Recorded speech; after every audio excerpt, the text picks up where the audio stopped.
আমি শহীদ রাষ্ট্রপতি জিয়াউর রহমানের সাথে কর্মোদ্যমের মাধ্যমে আমার সেটা হলো শহীদ রাষ্ট্রপতি জিয়াউর রহমান তার শেষ বেলায় ঢাকাতে আমি লেখাপড়া করতাম। ওই সময় তিনি লালবাগের কিছু স্কুল ভিজিট করেছিলেন। সেই সময় তার সাথে আমার হাত মেলানোর সৌভাগ্য হয়েছিল। আর আমার পরিবার আগাগোড়াই বিএনপি একটি পরিবার। সেই থেকে আমরা কিন্তু বিএনপির আদর্শের বা জিয়া পরিবারের আদর্শের একটি পরিবার বলতে পারেন। তা আমরা সেই ছোটোকাল থেকেই আসলে বিএনপির সাথে সম্পৃক্ত। আমার পিতা মরহুম মাওলানা সাহেবুর রহমান সাহেব, তিনি সেই জাগো দল থেকে তারপরে বিএনপির সভাপতি ছিলেন সুদীর্ঘ 2011 পর্যন্ত। তো আমাদের পরিবারের প্রত্যেকটি সদস্যই বিএনপির সাথে সম্পৃক্ত। তো আমরা আসলে স্পেসিফিক বলা অসম্ভব যে আমরা আসলে কবে থেকে বিএনপি করি। আমাদের বুদ্ধি হওয়ার পর থেকে আসলে আমরা বিএনপি করি। সংসদ নির্বাচনে আন্তর্ক্রিয়া সম্পাদক থেকে শুরু, তারপরে আমি উপজেলা ছাত্রদলের কোষাধ্যক্ষ ছিলাম, তারপরে আপনার জেলা যুবদলের জেলা ছাত্রদলের প্রচার সম্পাদক ছিলাম, তারপরে আবার আমি থানা আসলে সাভার উপজেলার সাধারণ সম্পাদক হই। পরে আবার আমি ঢাকা জেলা ছাত্রদলের সাংগঠনিক সম্পাদক, আবার সাভার উপজেলার আহ্বায়ক এবং পরবর্তীতে আপনার সভাপতি নির্বাচিত হই। সেটা কিন্তু ভোটের মাধ্যমে নির্বাচিত। আহ্বায়ক এবং সভাপতি দুইটাই আমি ভোটের মাধ্যমে নির্বাচিত হই, আহ্বায়ক এবং সভাপতি নির্বাচিত হই। তারপরে আমার অনেক এই 111-এর সময় আমার সক্রিয় ভূমিকা ছিল। তারপরে আমার পরের পদার্পণ হলো আশুলিয়া যুবদলের আহ্বায়ক দিয়ে। আমি যে সময় আবার আশুলিয়া যুবদলের এটি সংগঠিত করার পরে আবার কিন্তু আমি আমার যে প্রিয় সংগঠন বাংলাদেশ জাতীয়তাবাদী ছাত্রদল, সেটার মায়া ছাড়তে পারিনি। সেখান থেকে কিন্তু আবার আমি ছাত্রদল কেন্দ্রীয় সংসদের সাংগঠনিক সম্পাদক নির্বাচিত হই। সাংগঠনিক সম্পাদক থেকে আবার আমি ঢাকা জেলা যুবদলের সাংগঠনিক সম্পাদক নির্বাচিত হই। পরে আবার সাংগঠনিক সম্পাদক থেকে আমি যুবদল কেন্দ্রীয় সংসদের সহ সাংগঠনিক সম্পাদক নির্বাচিত হই এবং বর্তমানে আমি ঢাকা জেলা যুবদলের সাধারণ সম্পাদক হিসেবে দায়িত্ব পালন করছি। অনেকেই বিএনপি নিয়ে অনেক রকম ব্যাখ্যা দেয়, কিন্তু এটাকে বুঝতে হবে যে স্বাধীন বাংলাদেশে স্বাধীনতার ঘোষণা কে দিয়েছিলেন? শহীদ রাষ্ট্রপতি জিয়াউর রহমান। এই দেশের ক্লান্তি লগ্নে দুর্ভিক্ষ বলেন, এই দেশে যে সময় একটি অশান্ত দেশ বিরাজ করছিল, বিভিন্ন সময় বিভিন্ন দুর্ভিক্ষের যে জাতাকলে থেকে শহীদ রাষ্ট্রপতি জিয়াউর রহমান কিন্তু এই দেশের হাল ধরেছিলেন। তিনি হাল ধরে কি গঠন করেন? বাংলাদেশ জাতীয়তাবাদী দল। সেই জাতীয়তাবাদী দলের মাধ্যমে তার সুচিন্তিত মতামতের ভিত্তিতে, তার সিদ্ধান্তের ভিত্তিতে বাংলাদেশ কিন্তু মাত্র 4টি বছরে ঘুরে দাঁড়ায় এবং তার দল বাংলাদেশ জাতীয়তাবাদী দলকে সারা দেশের মানুষের আস্থার একটি আশ্রয়স্থল হিসেবে কিন্তু তিনি মানুষের মনে, হৃদয়ের মণিকোঠায় কিন্তু জায়গা করে নিয়েছিলেন শহীদ রাষ্ট্রপতি জিয়াউর রহমান। সেই দলকে ভালোবাসার জন্য আসলে কোনো কিছুর প্রয়োজন হয় না। শহীদ রাষ্ট্রপতি জিয়াউর রহমানই মনে করেন যে একটি উদাহরণ এই দলকে ভালোবাসার জন্য।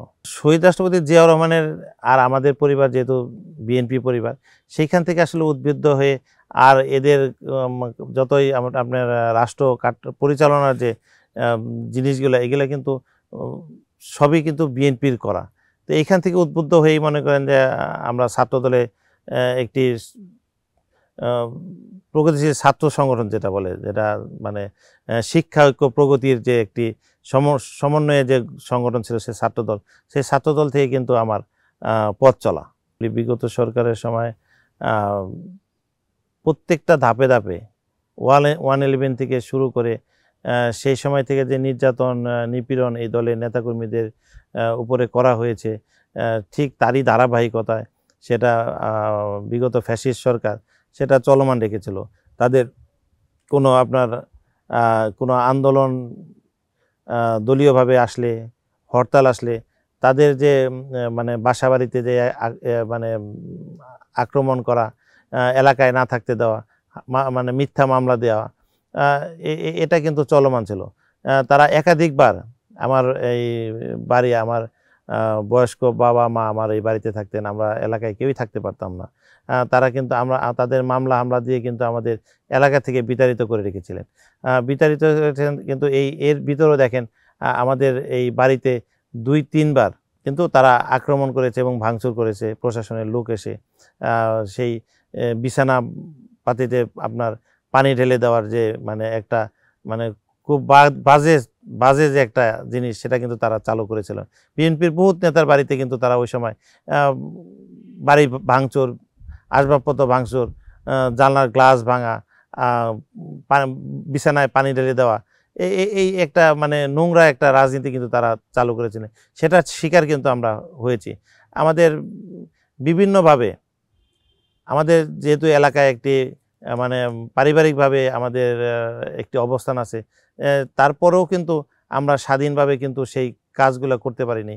আমরা কিন্তু সব ক্ষেত্রেই কিন্তু বাধাগ্রস্ত হয়েছে। তো আমি বলবো যে মামলা আমার কিন্তু এই আপনার এই ফ্যাসিস্ট সরকারের সময় প্রায় 50-এর অধিক মামলা হয়েছে। যেমন আমার ভাই হয়তো সে পলিটিক্স করে না, সে ব্যবসা করে, তাকেও কিন্তু শেষের দিকে এসে তাকেও কিন্তু তারা আক্রমণের সেই শিকার থেকে কিন্তু তাকে রেহাই দেয়নি। তো আমার পরিবারের প্রত্যেকটি সদস্যই কিন্তু এই হামলা মামলার কিন্তু জর্জরিত। আমিও কিন্তু আপনার কারাভোগ করেছি। আমি আপনার 28 তারিখে যে আমাদের আন্দোলন মানে জনসভা ছিল, সেখানে কিন্তু একদম মৃত্যুর হাত থেকে আমি নিজেও মনে হয়েছে যে আমি আর মনে হয়তো বাঁচব না। আমার সাথে আমার সহকর্মী ছিলেন কয়েকজন, তারাও আমার মনে হয়েছে আমার চোখের সামনে তারা মারা যাচ্ছে, আমি নিজে মারা যাচ্ছি। সেইখান থেকে সৃষ্টিকর্তা কিন্তু আমাদের বাঁচিয়ে রেখেছে। তো আমরা এই দল করতে যে আর এই ফ্যাসিস্ট সরকারের বিভিন্ন রোষানলে পরে কিন্তু আমরা তারপরেও কিন্তু এই দলের যারা কর্মী সমর্থক, তারা কিন্তু এই দল থেকে একটু বিচ্যুত হয়নি। তারা কিন্তু এখনও এই দলের প্রতি আস্থা, এই জিয়া পরিবারের প্রতি আস্থা রেখে কিন্তু তারা এখনও এই দলের প্রতি ভালোবেসে যাচ্ছে। এবং আগামী দিনেও আমার বিশ্বাস যে আগামী যে সংসদ নির্বাচন আসবে, সেখানেও তারা সেই ভূমিকাটা পালন করবে। 31 দফাটা তো আসলে থার্ড ফেজ। শহীদ রাষ্ট্রপতি জিয়া রহমানের 19 দফা, তারপরে আপনার দেশনীতি বেগম খালেদা জিয়া 27 দফা দিয়েছিলেন।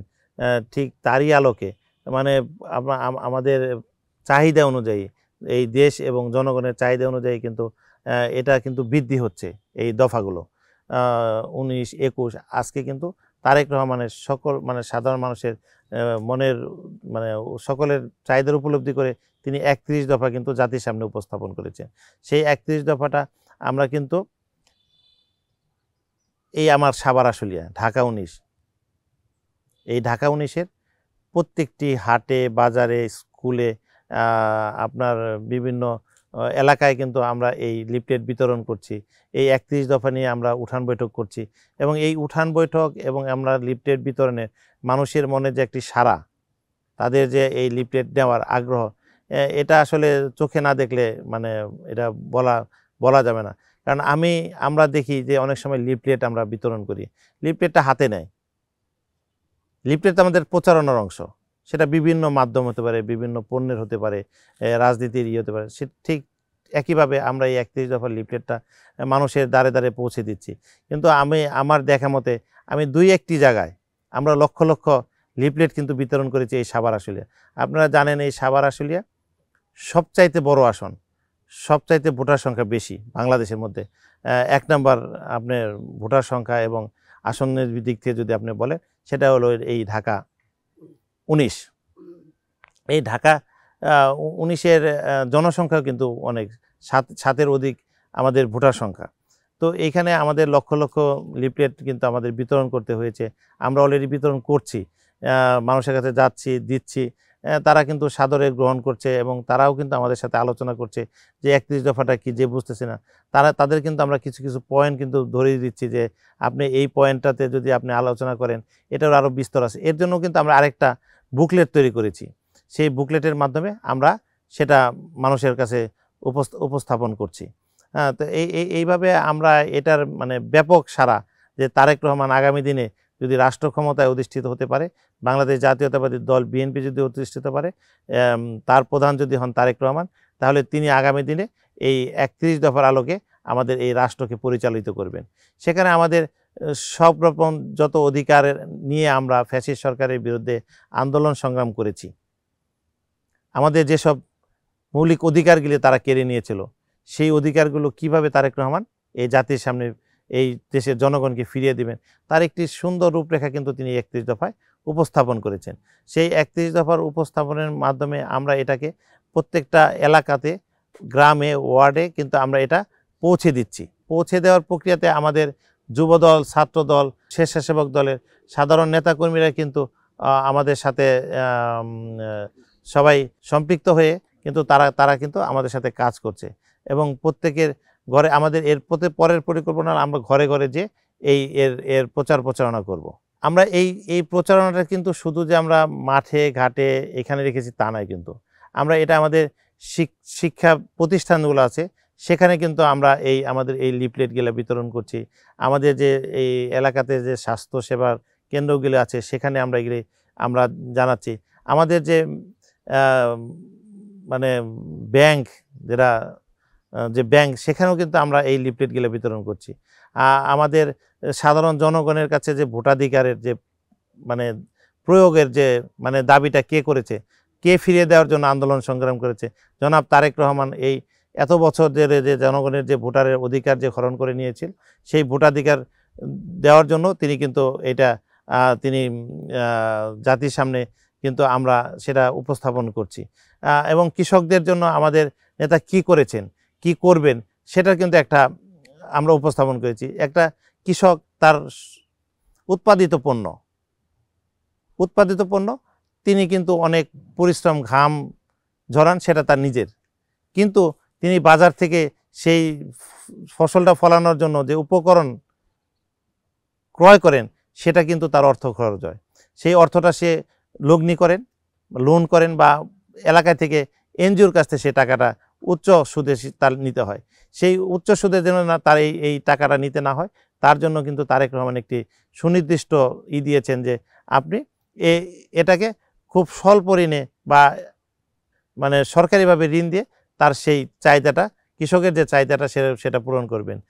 সেটা তার একটাই। এবং এই উৎপাদিত পণ্য আমরা কি করি, সময় মতো বাজারে এনে বিক্রি করতে পারি না। তো বাজারে যাই বিক্রি করতে না পারার কারণে আমরা সেই সময় একটি মধ্যস্বত্বভোগী এই পণ্যটা কম দামে ক্রয় করে, যেটা কিনা কৃষকের যে ঘাম শ্রম, তার যে অর্থ খরচ হয়, সেটা তার ন্যায্য হিস্সাটা কিন্তু সে পায় না।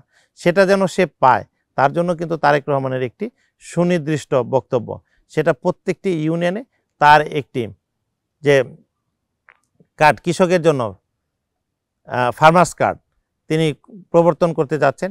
এটা কিন্তু আমি যতটুকু জানি সেটা কিন্তু অনেকটা কাজ তিনি এগিয়ে নিয়েছেন। তিনি কিন্তু তার পরিকল্পনায় কি, তার পরিকল্পনায় তিনি যদি রাষ্ট্র ক্ষমতায় অধিষ্ঠিত হতে পারেন, তো এই রাষ্ট্র ক্ষমতায় অধিষ্ঠিত হতে পারলে তার কিন্তু প্রথম দিন থেকেই তার যে কর্মযোগ্য, তার যে 6 মাস কি পরিকল্পনায় নিয়ে সে আগাবেন, কি কাজ করবেন, যে এইগুলি নিয়ে কিন্তু তিনি অলরেডি সব কিছু তার তৈরি করা হয়ে গেছে। তিনি যদি রাষ্ট্র ক্ষমতায় এই দেশের জনগণ তাকে অধিষ্ঠিত করেন, তাহলে আপনারা প্রথম দিন থেকেই তার যে পরিকল্পনা, তার যে এই 31 দফার যে জাতির সামনে উপস্থাপন করেছেন, তার বাস্তবায়ন তিনি প্রথম দিন থেকেই জাতিকে উপহার দিবেন।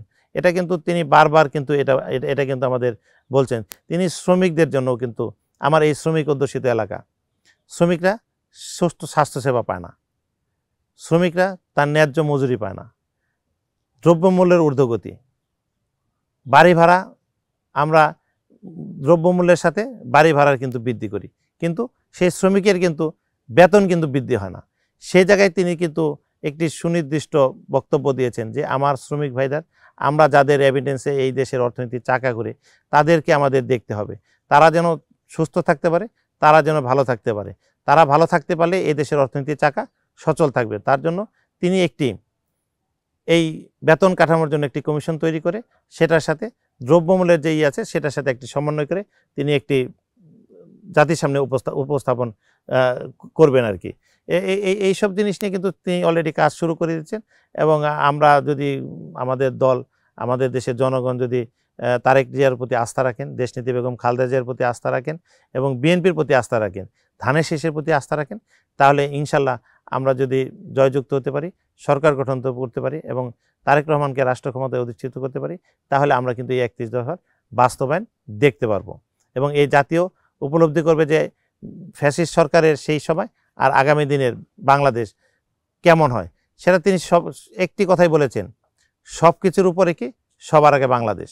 এই সবার আগে বাংলাদেশকে সামনে রেখে আমাদের আগামী দিনের পথ চলা, এবং আমরা এতে জনগণের কাছে তার যে ব্যক্তিত্ব, তার যে আপনার এই কিছুদিন আগে তিনি একটি বিবিসি বাংলাদেশ তার যে একটি সাক্ষাৎকার নিয়েছেন, তিনি কিন্তু তার জাতির সামনে তার কি উপস্থাপনা সে কিন্তু খুব সুন্দরভাবে উপস্থাপন করেছেন এবং জাতিও কিন্তু এটাকে খুব সাদরে গ্রহণ করেছেন।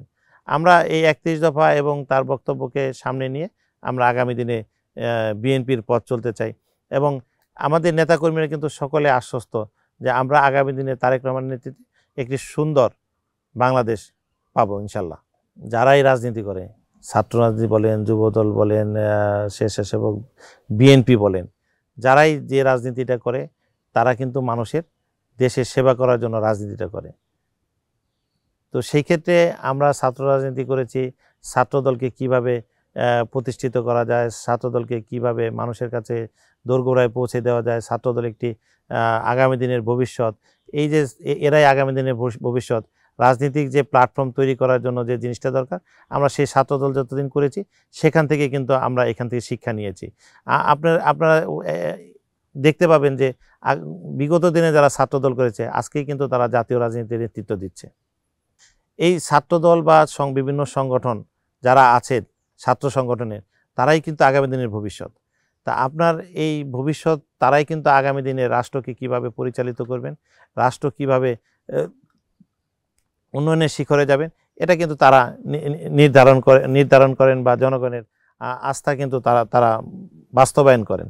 তো আমরা কিন্তু এই ফ্যাসিস্ট সরকারের বিরুদ্ধে বলেন, 111 সরকারের সময়েও কিন্তু আমরা এত অত্যাচার নির্যাতন সহ্য করেও আমরা আমাদের এই সাভারে বিএনপির দেশনেত্রী বেগম খালেদা জিয়া এবং তারেক রহমানের সৈনিক হিসেবে আমরা কিন্তু আমাদের কর্মসূচি কিন্তু আমরা সচল রেখেছিলাম।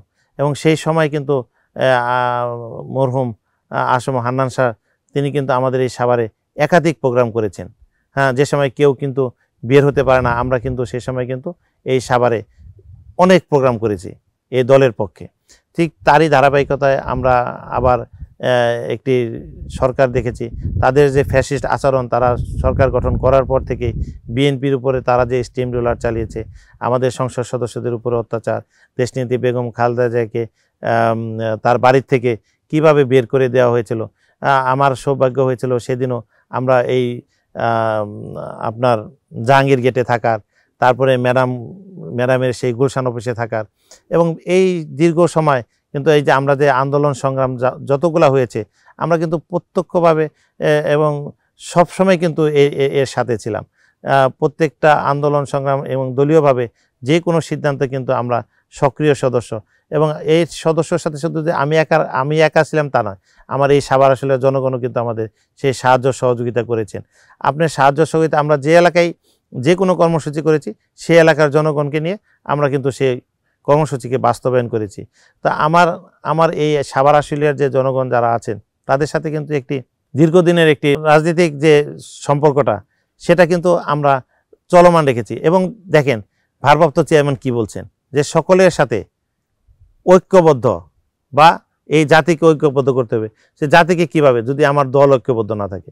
তা আমরা কিন্তু সেই সময়ও কাজ করেছি যে আমরা একটি ঐক্যবদ্ধ বিএনপি, সাভার কিন্তু সবসময় ঐক্যবদ্ধ বিএনপি ছিল, আছে এবং ভবিষ্যতে থাকবে।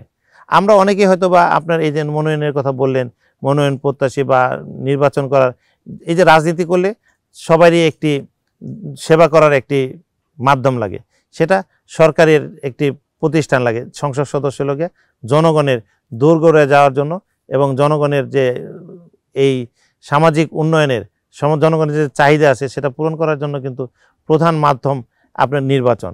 সেটা আপনি ইউনিয়ন পরিষদের সেটা মেম্বার নির্বাচন বলেন, চেয়ারম্যান নির্বাচন বলেন, পৌরসভার মেয়র বলেন, কাউন্সিলর বলেন, উপজেলা চেয়ারম্যান বলেন এবং সংসদ সদস্য বলেন, একটি নির্বাচিত প্রতিনিধি আপনার জনগণের যে সেবা করতে পারবে, একটি রাজনীতি কর্মী তার সংগঠনের জন্য কাজ করতে পারবে, কিন্তু সাধারণ জনগণের কাজ করাটা কিন্তু একটু দূরও হয়ে যায়। তো এই কারণে আমি যেহেতু রাজনীতির সংগঠনের প্ল্যাটফর্মে অনেক দিন ধরে রাজনীতি করেছি, এখন আমি চাই যে আমার এই দলের এবং তারেক রহমানের আস্থার প্রতীক হিসেবে, বিশ্বাসের জায়গা থেকে আমি এই কথা না বলেই পারি না। আমি যে সময় আমার ঢাকা জেলা যুব দলের সাংগঠনিক সম্পাদক হই, আমার সাথে তার কয়েক মিনিট কথা বলার সৌভাগ্য হয়েছিল। আমার কিন্তু তার সাথে 2বারের বেশি কথা হয়নি, কিন্তু আমি তার কাছে কিন্তু একটি কথাই তিনি আমাকে বলেছিলেন যে আইয়ুব, তোমাকে আমি এক জায়গায় রেখেছিলাম, আমি এখন তোমাকে অন্যখানে রাখবো। তাকে আমি একটি উত্তরই দিয়েছিলাম, আমি বাংলাদেশ জাতীয়তাবাদী দল, আপনার দল বিএনপির একটি সাধারণ কর্মী। আপনি আমাকে যেখানে রাখেন, আমাকে বাদ দিলেও আমার কোনো থাকবে না, আপনি রাখলেও আমার কোনোই নেই। আপনি যেখানে রাখবেন আমি সেইখানেই আমার দায়িত্ব পালন করবেন। আমি কিন্তু সেই জায়গায় থেকে, আমি সেই ঢাকা জেলার সাংগঠনিক সম্পাদক থেকে সকলের সহযোগিতায় কিন্তু আমি এই দলের হয়ে কাজ করেছি। তার মূল্যায়ন হিসেবে আমার কিন্তু কারো কাছে যেতে হয়নি। আমি ঢাকা জেলার যুব দলের সাধারণ সম্পাদক নির্বাচিত হয়েছি। আমার কিন্তু বুঝতে বাকি নেই, তিনি বলেছিলেন আমি তোমার আগামী দিনের পথ চলাটা তুমি ঠিক রাস্তায় দলের হয়ে কাজ করবে, আমি আগামী দিনের পথ চলাটা আমি প্রত্যক্ষ করব। তার ফল কিন্তু আমি পাচ্ছি, আমি সেটা কিন্তু পাচ্ছি। এর কাজেই আমি যেমন উপরওয়ালার উপর ভরসা রেখে, তাদের এই জিয়া পরিবারের উপরে ভরসা রেখে, তারেক রহমানের ভরসা রেখে, তারই যে কর্মসূচি 31 দফা, সেটা নিয়ে কিন্তু আমি কাজ করছি। এই 31 দফায় জনগণের দোরগোড়ায় পৌঁছে দেওয়ার জন্য এই দলের প্রতিনিধি হিসেবে আমি সাভারের প্রত্যেকটি অঞ্চলে কিন্তু যাচ্ছি এবং করছি। যদি আমাকে সাভারের এই আসনের খাদেম হিসেবে, সেটা জনাব তারেক রহমানের মাধ্যমে আমাকে মনোনীত করেন এবং এই সাভারের জনগণ, সাভার আসলের জনগণ যদি তাদের ব্যালটের মাধ্যমে সেই রায়টি আমাকে দেন, আর আমি যদি মনোনীত হতে পারি, তাহলে এই যে 31 দফার প্রচারণার মধ্যে কিন্তু আমার এই সাভারের কি সমস্যা আছে, এগুলি কিন্তু আমরা মোটামুটি অনেকগুলা আমাদের মেমোরিতে অলরেডি, যেমন আপনার রাস্তাঘাট বলেন, রাস্তাঘাটের বেহাল অবস্থা, আমরা প্রত্যেকটি অঞ্চলে এই লিফলেট বিতরণের জন্য যাওয়া হয়েছে। মানুষের দোরগোড়ায় যাওয়ার কারণে আমরা তাদের রাস্তাঘাট এবং সবচাইতে বড় সমস্যা হলো সোয়ারেজ লাইন, পানি যাওয়ার নিষ্কাশনের কোনো জায়গা নেই। তো এইটা হলো সবচাইতে মহামারী আকারে ধারণ করছে হলো এই সাভার আশুলিয়াতে। আপনার জীবন মান উন্নয়নের জন্য এটা একটা সবচাইতে বড় কাজ আর কি, আমি মনে করি। তো এই জলবদ্ধতা যদি আমরা সমাধান করতে পারি, তাহলে আমার রাস্তাঘাটের, আমি যতই রাস্তাঘাটে কাজ করি, জলবদ্ধতা থাকলে সেই রাস্তাঘাটের কোনো উন্নতি হবে না, কাজ ঠিক হবে না। সেক্ষেত্রে আমাদের দুইটাই করতে হবে। এটা একটা জিনিস। আমাদের অনেকগুলো খাল কিন্তু দখল হয়ে গেছে, সেইগুলোকে আমাদের পুনরুদ্ধার করতে হবে, সংস্কার করতে হবে, সংস্কার করে সেগুলোকে সচল করতে হবে। তাহলে আমাদের যে পানি নিষ্কাশনের যে ব্যবস্থাটা আছে, এটা কিন্তু আমরা একটা সমাধান পাব। ঠিক একইভাবে আমাদের বিভিন্ন শিক্ষা প্রতিষ্ঠানে ভবন আছে, ছাত্র আছে, কিন্তু শিক্ষক নাই। এই যে একটা সমস্যা, এই সমাজে এই সময়ে স্কুল আছে, ভবন আছে, শিক্ষা প্রতিষ্ঠানে শিক্ষক নাই, সেটা কিন্তু আসলে মানার মতো নয়। এটা একটা বিশাল একটা সমস্যা। আবার আপনার মাদকের একটা বিশাল স্বর্গরাজ্যের মতো অঘোষিত, যেটা কিনা আমাদের আইনশৃঙ্খলা বাহিনী আর এই সরকারের সময় তাদের যে উদাসীনতা বা যেটাই বলেন, এখন হয়তো সাভারের আইনশৃঙ্খলা পরিস্থিতি অনেকটাই ভালো, কিন্তু এই মাদককে যদি আমরা এই সাভার থেকে নির্মূল করতে না পারি, তাহলে আমাদের বিশাল একটি যুব সমাজ বলেন, ছাত্র সমাজ বলেন, যারাই আছেন, এটা কিন্তু তারা আগামী দিনের জন্য তারা কিন্তু এই জাতির জন্য একটি বোঝা হয়ে যাবে। তো এখানে আমাদের এটা নিয়ে ব্যাপক কাজ করার একটি সুযোগ আছে এবং করতে হবে। এটা যে কোনোভাবে সাভার থেকে এটাকে নির্মূল করতে হবে। এটা একটা। আবার মনে করেন যে কিছু কিছু জায়গায় চাঁদাবাজির কিছু স্লোগান আছে, এটা দেখা গেছে যে হয়তো বা কিছু দল চায় কিছু দলের উপরে দেওয়ার জন্য, আবার কিছু কিছু যে জড়িত না সেটাও নয়, সবই আছে সম্পৃক্ত। তো এইগুলোকে আমাদের এই সমাজ থেকে দূর করতে হবে। সেইগুলো করতে গেলে কিন্তু আপনাকে আপনার সেই প্রতিনিধিত্ব যেটা বললাম আমি, জনপ্রতিনিধি, তার কিন্তু একটি সবচেয়ে বড় ভূমিকা থাকে এবং দায়িত্ব থাকে। সেই দায়িত্ব থেকে যদি আমাকে সুযোগ দেওয়া হয়, ইনশাল্লাহ আমি এই সব জিনিসগুলো কিন্তু নির্মূল করার জন্য এবং এগুলি বাস্তবায়ন করার জন্য আমি কিন্তু প্রতিজ্ঞাবদ্ধ। এবং আপনারা হয়তোবা আপনার যারা আছেন সকলেই একটা জিনিস উপলব্ধি সবার কিন্তু আছে, যে আমি আমার এই রাজনীতির জীবনে এই যে সমস্যাগুলোর কথা বললাম, সামাজিক যে কাজগুলো আছে, জনগণের সমাজের লোকজনকে নিয়ে সামাজিক, যেমন আপনাদের স্কুল বলেন, মাদ্রাসা বলেন, মসজিদ বলেন, খেলাধুলা বলেন, ক্লাব বলেন, এইগুলো সবগুলোর সাথে কিন্তু আমি সেই ছোটোকাল থেকে কিন্তু জড়িত। এই সামাজিকতার বাইরে যে সাংস্কৃতিক যে ব্যাপারগুলো আছে, এইগুলোর সবসময় কিন্তু আমরা একটি বিরোধী অবস্থান করেছি এবং আমাদের বিরোধী অবস্থানটা এখনও বিদ্যমান। এবং আমার বিশ্বাস যে এটা উপরলা চাইতো আর আমার দল চাইতো, এটা আমরা নির্মূল করতে পারবো, যেহেতু আমরা সেটা সেই ছোটোকাল থেকে এটার আমাদের বিরুদ্ধে অবস্থান। তো এটাকে নির্মূল করার জন্য যে সৎ ইচ্ছা এবং সৎ সাহস দুইটাই কিন্তু ইনশাল্লাহ আছে এবং আমার বিশ্বাস এগুলি আমি করতে পারবো এবং সাভারের জনগণ নতুন কিছু পাবে। এটা আমার নেতা জনাব তারেক রহমান যেমন আগামী দিনের রাষ্ট্রকে কিভাবে গঠন করবেন, কিভাবে পরিচালিত করবেন, তার যেমন একটি রূপরেখা দিয়েছেন, তারই আলোকে আমরা আগামী সাভারকেও আমরা তারই নেতৃত্বে, তারই সহযোগিতায় আমরা এটাকে কিন্তু সাভার এবং আশুলিয়াকে কিন্তু আমরা সুন্দর সাভার হিসেবে, আধুনিক সাভার হিসেবে গড়ে তুলতে পারবো। আর সাভারটা আসলে সমস্যা হলো কি, একটি শিল্পাঞ্চলের এলাকা এবং অনেক ঘনবসতিপূর্ণ এলাকা। এটাকে যদি আমরা যদি ভালো করতে চাই, ভালো পরিবেশ করতে চাই, তাহলে সমাজের সব লোককে কিন্তু এখানে আমরা সম্পৃক্ত করতে হবে। তাই আমরাও আমাদেরও একটি উদ্যোগ যে আগামী দিনে যদি আমরা সরকার মধ্যে সকলকে, দলমত নির্বিশেষে সকলকে এক কাতারে এনে আমরা এই সাভারকে আধুনিক সাভারে রূপান্তরিত করব। এবং একটি মেসেজ কিন্তু আমাদের এই ফ্যাসিস্ট সরকারকে বিতাড়িত করার জন্য আমাদের এই তরুণরা অকাতরে জীবন দিয়েছেন।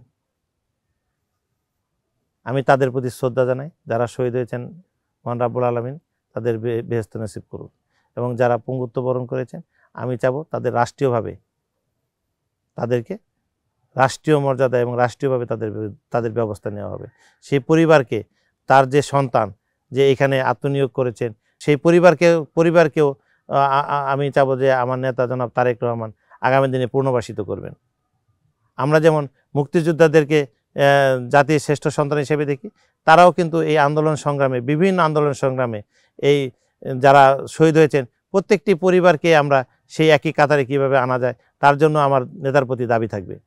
সেটা আমাদের বিভিন্ন এই দেশের এই 54 বছরে কিন্তু বিভিন্ন আন্দোলন সংগ্রাম হয়েছে, সবগুলোকে আমরা এক কাতারে এই আন্দোলন সংগ্রামে দাবি দেওয়ার যে আন্দোলন ছিল, সেখানে আমরা এক কাতারে করার একটি প্রস্তাব এবং পরিকল্পনা কিন্তু আমার নেতারও কিন্তু আছে। তাই আমি আপনাদের মাধ্যমে বলবো যে আগামী দিনের তরুণদের প্রথম ভোট ধানের শীষের পক্ষে হোক। এবং আমি এর মাধ্যমে এই এনটিভিকে আমার ব্যক্তিগত পক্ষ থেকে, আমার সাভারবাসীর পক্ষ থেকে, আমার দলের পক্ষ থেকে আন্তরিক ধন্যবাদ জানাই যে আপনাদের মাধ্যমে আমি আমার সাভারবাসীর কাছে আমার এই মনের কথা এবং আমার এই নেতার কথা, ভারপ্রাপ্ত চেয়ারম্যান জনাব তারেক রহমানের দেশনীতি এবং খালেদা জিয়ার কথা আপনাদের মাধ্যমে আমাদের সাভারবাসীর কাছে পৌঁছে দিতে পারছি। এর জন্য আমি মহান রাব্বুল আলামিনের কাছে কৃতজ্ঞতা স্বীকার করে এবং আমার দলের প্রতি কৃতজ্ঞতা স্বীকার করে বিদায় নিচ্ছি। খুদা হাফেজ। বাংলাদেশ জিন্দাবাদ। বাংলাদেশ জাতীয়তাবাদী যুবদল জিন্দাবাদ। শহীদ রাষ্ট্রপতি জিয়াউর রহমান, দেশনীতি বেগম খালেদা জিয়া জিন্দাবাদ।